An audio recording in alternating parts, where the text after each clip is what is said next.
பெஞ்சல் புயல் பாதிப்பு காரணமாக கடலூர், விழுப்புரம், திருவண்ணாமலை மாவட்டங்களில் அரையாண்டு தேர்வுகள் ஒத்திவைப்பு. ஜனவரி 2ஆம் தேதி முதல் நடத்த உத்தரவு.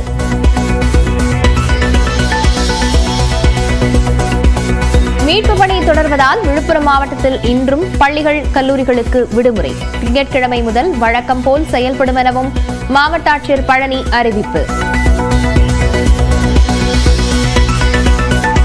வங்கக்கடலில் நாளை புதிய காற்றழுத்த தாழ்வு பகுதி உருவாக வாய்ப்பு.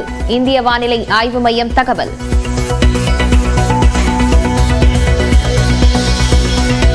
விழுப்புரம் மாவட்டம் திருக்கோவிலூரில் புயல் நிவாரணத் தொகை 2000 ரூபாய் விநியோகம் தொடக்கம். பாதிக்கப்பட்ட மக்களுக்கு 5 கிலோ அரிசி, பருப்பு மற்றும் சர்க்கரையையும் வழங்கினார் அமைச்சர் பொன்முடி.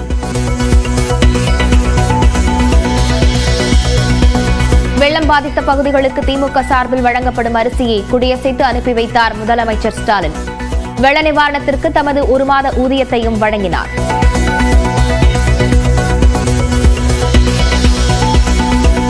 மகாராஷ்டிரா முதலமைச்சராக தேவேந்திர பட்னாவிஸ், துணை முதல்வர்களாக ஏக்நாத் ஷிண்டே, அஜித் பவார் பதவியேற்பு. देवेंद्र, सरिता, गंगाधरराव फडणवीस ईश्वर साक्ष शपथ घेतो की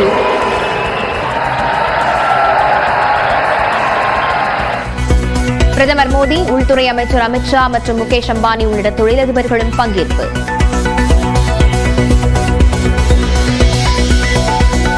ஸ்ரீஹரிகோட்டாவிலிருந்து ஐரோப்பிய விண்வெளி நிறுவனத்தின் புரோபா செயற்கைக்கோள்களுடன் விண்ணில் பாய்ந்தது PSLV C-59 rocket. Majestic liftoff of the PSLV C-59 Probability mission from the Satish Dhawan Space Center.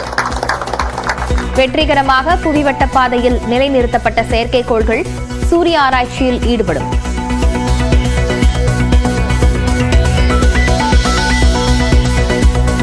உயர்கல்வி படிப்புகளுக்கு புதிய வரைவு விதிமுறைகளை வெளியிட்டது பல்கலைக்கழக மானியக் குழு. ஆண்டில் 2 முறை மாணவர் சேர்க்கை, எந்த நேரத்திலும் படிப்பிலிருந்து வெளியேறலாம் என அறிவிப்பு. அல்லு அர்ஜுன் மீது வழக்கு பதிவு. தாம்பரம் அருகே பல்லாவரத்தில் வாந்தி மயக்கத்துடன் உடல்நலம் பாதிக்கப்பட்ட 3 பேர் உயிரிழப்பு. மாசடைந்த குடிநீரே காரணம் என பொதுமக்கள் குற்றச்சாட்டு.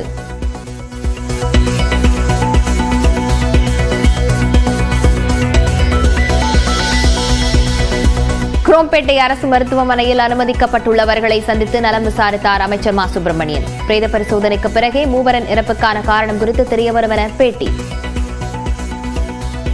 குடிநீரில் ஏதாவது பாதிப்பு இருக்குமா என்கின்ற ஒரு சந்தேகம். அதுவும் கூட அந்த மலைமேடு என்கின்ற ஒரு டிஃபென்ஸ் பகுதியில் இருக்கிற ஒரு குடியிருப்பு, அங்கிருந்து தான் இவர்களுக்கு குடிநீர் வருகிறது. எனவே அது ஏதாவது குடிநீரால் பாதிப்பு இருக்குமா என்கின்ற வகையில் தற்போது அந்த குடிநீரின் மாதிரியை கிங் இன்ஸ்டிடியூட்டின் பரிசோதனைக்காக அனுப்பியிருக்கிறார்கள்.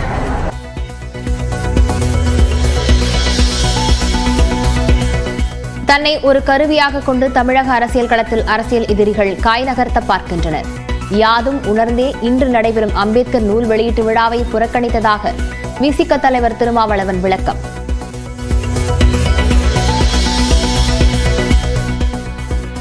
திருச்சி SP வருண்குமார் மீது DGPக்கு நாம் தமிழர் கட்சி புகார். நாம் தமிழர் கட்சியால் தனது குடும்பத்தினருக்கு பாதிப்பு என பேசியது குறித்து நடவடிக்கை எடுக்க வேண்டுகோள்.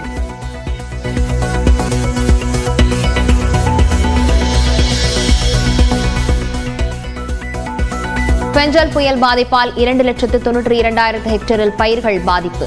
33% மேல் பயிர் பாதிப்பு உறுதி செய்யப்பட்டால் நிவாரணம் என அமைச்சர் MRK பன்னீர்செல்வம் உறுதி.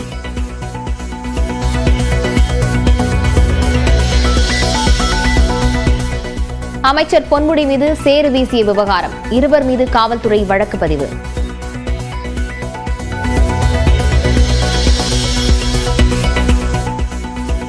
மன்சூர் அலிகான் மகன் துக்ளக் அலி கஞ்சா பயன்படுத்தியது உறுதியானது. பரிசோதனையில் கண்டுபிடிக்கப்பட்டதாக மருத்துவ அறிக்கையில் தகவல். பெஞ்சல் புயல் பாதிப்பு காரணமாக கடலூர், விழுப்புரம் மற்றும் திருவண்ணாமலை மாவட்டங்களில் அரையாண்டு தேர்வுகள் ஒத்திவைக்கப்படுவதாக பள்ளிக்கல்வித்துறை இயக்குநர் அறிவித்துள்ளார். தமிழ்நாட்டில் வரும் திங்கட்கிழமை முதல் அரையாண்டு தேர்வுகள் தொடங்க உள்ளது. இந்நிலையில் பெஞ்சல் புயல் காரணமாக கடலூர், விழுப்புரம் மற்றும் திருவண்ணாமலை மாவட்டங்களில் கடுமையாக பாதிப்பு ஏற்பட்டிருப்பதால் மாணவர்கள் தேர்வுக்கு தயாராவதில் சிரமம் ஏற்பட்டுள்ளது. இதனை கருத்தில் கொண்டு மழை பாதிப்பு ஏற்பட்ட கடலூர், விழுப்புரம் மற்றும் திருவண்ணாமலை மாவட்டங்களில் மட்டும் அரையாண்டு தேர்வுகள் ஒத்திவைக்கப்படுவதாக பள்ளிக்கல்வித்துறை இயக்குநர் அறிவித்துள்ளார். அதன்படி 3 மாவட்டங்களிலும் அடுத்த மாதம் 2ஆம் தேதி முதல் 10ஆம் தேதிக்குள் அரையாண்டு தேர்வுகளை நடத்த முதன்மை கல்வி அலுவலர்களுக்கு அனுமதி வழங்கப்படுவதாக தெரிவிக்கப்பட்டுள்ளது. மழைநீர் வடிந்த பிறகு முறையாக பள்ளிகள் திறக்கப்படும் போது 10, 11 மற்றும் 12ஆம் வகுப்பு மாணவர்களுக்கு செய்முறை தேர்வுகளை நடத்தவும் அறிவுறுத்தப்பட்டுள்ளது. அனைத்து வகுப்புகளுக்கும் பாடங்கள் ஏதேனும் நடத்தி முடிக்கப்படாமல் இருந்தால் அதனை முடிக்கவும் தலைமை ஆசிரியர்களுக்கு உத்தரவிடப்பட்டுள்ளது. தேர்வு ஒத்திவைக்கப்பட்ட 3 மாவட்டங்களுக்கும் வரும் 24ஆம் தேதி முதல் அடுத்த மாதம் 1ஆம் தேதி வரை வழங்கப்படும் அரையாண்டு தேர்வு விடுமுறையில் எந்த மாற்றமும் இல்லை என்றும் தெரிவிக்கப்பட்டுள்ளது. மழையால் கடுமையான பாதிப்புகளை சந்தித்த விழுப்புரம் மாவட்டத்தில் இன்றும் பள்ளி மற்றும் கல்லூரிகளுக்கு விடுமுறை அறிவிக்கப்பட்டுள்ளது. மீட்பு மற்றும் நிவாரணப் பணிகள் தொடரும் நிலையில் வரும் திங்கட்கிழமை முதல் பள்ளி, கல்லூரிகள் வழக்கம் போல செயல்படும் என்று ஆட்சியர் பழனி தெரிவித்துள்ளார். வங்கக்கடலில் நாளை புதிய காற்றழுத்த தாழ்வு பகுதி உருவாக வாய்ப்பிருப்பதாக இந்திய வானிலை ஆய்வு மையம் தெரிவித்துள்ளது. கடந்த வாரம் வங்கக்கடலில் உருவான காற்றழுத்த தாழ்வு பகுதி பெஞ்சல் புயலாக வலுப்பெற்று புதுச்சேரி அருகே கரையை கடந்தது. இதன் காரணமாக புதுச்சேரி மற்றும் வட தமிழ்நாட்டில் பலத்த சேதம் ஏற்பட்டது. தொடர்ந்து மீட்பு மற்றும் நிவாரணப் பணிகள் முழுவீச்சில் நடைபெற்று வருகின்றன. தென்மேற்கு வங்கக்கடலில் நாளை புதிதாக குறைந்த காற்றழுத்த தாழ்வு பகுதி உருவாக வாய்ப்பிருப்பதாக இந்திய வானிலை ஆய்வு மையம் கூறியுள்ளது. இது மேற்கு, வடமேற்கு திசையில் நகர்ந்து இலங்கை கடற்கரை பகுதியை வரும் 9ஆம் தேதி நெருங்கும் என்றும் அதன் பிறகு வரும் 12ஆம் தேதி இலங்கைக்கும் தமிழ்நாட்டிற்கும் அருகே காற்றழுத்த தாழ்வு மண்டலமாக வலுவடைய வாய்ப்பிருப்பதாகவும் கணிக்கப்பட்டுள்ளது. இதன் காரணமாக வரும் 12, 13ஆம் தேதிகளில் தமிழ்நாட்டில் தென் கடலோர மாவட்டங்களில் மழைக்கு வாய்ப்பிருப்பதாக இந்திய வானிலை ஆய்வு மையம் தெரிவித்துள்ளது. சென்னை பல்லாவரத்தில் சுகாதாரமற்ற குடிநீரை குடித்ததாக கூறப்படும் 3 உயிரிழந்துள்ளனர். என்ன நடந்தது என்பது குறித்து விரிவாக பார்க்கலாம்.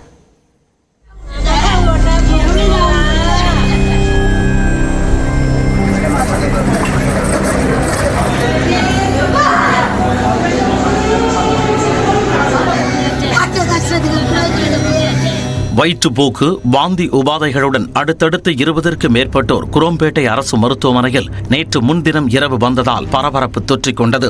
இவர்கள் அனைவரும் பல்லாவரம் கண்டோன்மெண்ட் பகுதிக்கு உட்பட்ட மேட்டுத்தெரு, மாரியம்மன் கோவில் தெரு மற்றும் தாம்பரம் மாநகராட்சிக்குட்பட்ட காமராஜர் நகர் பகுதிகளைச் சேர்ந்தவர்கள் என தெரியவந்தது. இதில் பல்லாவரம் கண்டோன்மெண்ட் முத்துமாரியம்மன் கோவில் தெருவைச் சேர்ந்த 43 வயது மோகனரங்கனும் ஒருவர் சற்று உடல்நிலை தேறிய நிலையில் வீட்டிற்கு அனுப்பி வைக்கப்பட்டார். எனினும் மீண்டும் உடல்நலம் குன்றிய நிலையில் மீண்டும் குரோம்பேட்டை மருத்துவமனைக்கு நேற்று கொண்டு வரப்பட்டார்.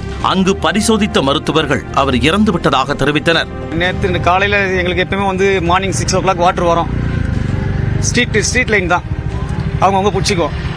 பிடிச்சிட்டு ஆனால் பிடிச்சி வச்சுக்கோண்டே இவ்வளோ நாள் கிளியராக வர தண்ணி நேற்று எல்லோவாக தான் வந்தது. பட் தண்ணியும் வீட்டில் இருக்குது. இதில் நாங்களாம் கேன் வாட்டர் தான் குடிப்போம். ஆனால் எங்கள் இப்போ இறந்து போனா பாருங்க, அவனுக்கு சின்னதுலேருந்தே பழகி போயிடுச்சு பலர் தண்ணி குடிச்சு. அவங்க ஒரு ஆள் தான் தண்ணியை குடிப்போம். பட் நாங்களாம் யாரும் குடிக்க மாட்டோம். தண்ணியை குடிச்சிட்டு நல்லா தான் பேசிட்டு போனாப்புல. ஆனால் நைட்டு 11 மணி வர சொல்ல இது மாதிரி வராப்புல. இதேபோல மாங்காடு பகுதியில் இருந்து உறவினர் வீட்டிற்கு வந்த 54 வயது திருவேதியும் உயிரிழந்தது சோகத்தை ஏற்படுத்தியது.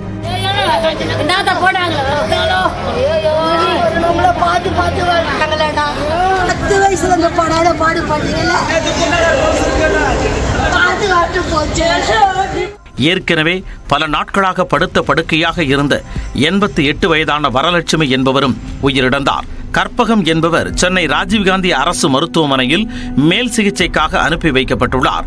மருத்துவமனையில் சிகிச்சை பெற்று வருபவர்களை சந்தித்து ஆறுதல் தெரிவித்த பிறகு செய்தியாளர்களிடம் பேசிய மருத்துவத்துறை அமைச்சர் மா சுப்பிரமணியன், உடற்கூறாய்விற்கு பிறகே உயிரிழப்பிற்கான காரணம் தெரியவரும் என்றார்.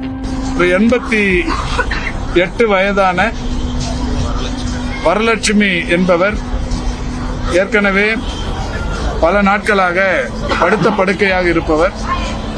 அவரும் இறந்திருக்கிறார் என்கின்ற செய்தியும் சொல்லப்பட்டிருக்கிறது. ஆக வரலட்சுமி என்பவர் 88 வயது நிரம்பி படுத்த படுக்கையாக இருக்கிறவர். அவர் இறந்திருக்கிறார். திருவீதியும் மோகனரங்கமும் இறந்த நிலையிலேயே மருத்துவமனைக்கு அழைத்து வரப்பெற்றிருக்கிறார். இவர்கள் இறப்புக்கான காரணம் பிரேத பரிசோதனையின் முடிவில் நிச்சயம் தெரிய வரும். சம்பவ இடத்தில் நேரில் ஆய்வு செய்த தாம்பரம் மாநகராட்சி ஆணையர் பாலச்சந்திரன் 5 இடங்களில் குடிநீர் மாதிரிகளை சேகரித்து ஆய்வுக்கு அனுப்பியுள்ளதாக தெரிவித்தார். வாட்டர்னால தான் நடந்துச்சா அப்படிங்கிற ஒரு சந்தேகம் இருக்கு. அந்த சந்தேகத்துக்கு வந்துட்டு என்ன பண்ணியிருக்கோம் அப்படின்னா, இங்கேயே நம்ம இந்த தெருவிலேயே வந்துட்டு காமராஜர் நகர்ல பிளஸ் நாகரத்னம் தெரு பிளஸ் கண்ணபுரான் தெரு, இந்த 3 தெருக்கள்லையுமே 5 இடத்துல சாம்பிள் கலெக்ட் பண்ணியிருக்கோம். கிண்டி கிங்ஸ் இன்ஸ்டிடியூட்ல பரிசோதனைக்கு அனுப்பியிருக்கோம். அதுக்குண்டான பிரிலிமினரி ரிப்போர்ட் வந்துட்டு நம்மளுக்கு வந்துட்டு இனிமே தான் கிடைக்கும். அதை பேஸ் பண்ணி தான் உண்மையாலுமே வாட்டர்ல கண்டாமினேஷன் இருக்கா அப்படிங்கிறது நம்மளுக்கு தெரிய வரும். இந்நிலையில் சுகாதாரமற்ற குடிநீரால் மக்களின் உயிரோடு திமுக அரசு விளையாடி இருப்பதாக எதிர்க்கட்சித் தலைவர் எடப்பாடி பழனிசாமி குற்றம் சாட்டியுள்ளார்.